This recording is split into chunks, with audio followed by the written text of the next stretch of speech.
মার্কিন যুক্তরাষ্ট্রের নাগরিক বাংলাদেশি বংশোদ্ভূত ফাহিম সালেহকে নৃশংসভাবে হত্যাকাণ্ডের ঘটনায় তার প্রাক্তন ব্যক্তিগত সহকারী টাইরিস ডেবন হ্যাসপিলকে আদালত 40 বছরের কারাদণ্ড প্রদান করেছেন। ম্যানহাটনের ডিস্ট্রিক্ট অ্যাটর্নির অফিস সূত্র মারফত জানা গেছে, নিউ ইয়র্কের সুপ্রিম কোর্ট জুরি মঙ্গলবার 25 বছর বয়সী হ্যাসপিলের এই শাস্তির আদেশ দেয়।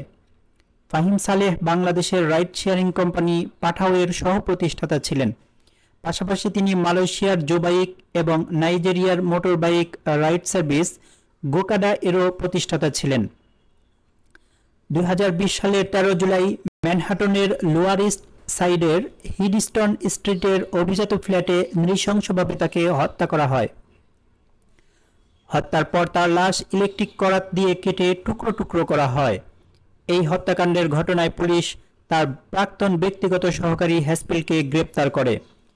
ম্যানহাটন ডিস্ট্রিক্ট অফিস সূত্রে খবর, ফাহিম সালেহ 2018 সালের মে মাসে তার আর্থিক বিষয়গুলো দেখাশোনা করার জন্য হ্যাসপিলকে সহকারী হিসেবে নিয়োগদান করেছিলেন।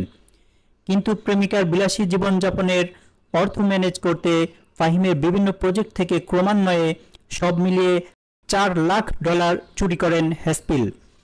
2020 সালের জানুয়ারিতে ফাহিম একটি চুরির ঘটনা ধরে ফেলেন, কিন্তু ফাহিম মামলা না করে হ্যাসপিলকে কিস্তিতে অর্থ পরিশোধের সুযোগ করে দেন।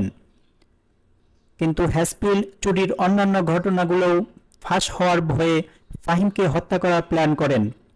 ম্যানহাটনের ডিস্ট্রিক্ট অ্যাটর্নি এলভিন এল ব্র্যাক বলেন, এই রায় যদিও ফাহিমকে ফিরিয়ে দেবে না, তবুও মর্মান্তিক এই ক্ষতিতে তার শোকার্ত পরিবারের জন্য সান্ত্বনা বয়ে আনবে বলে আশা করি।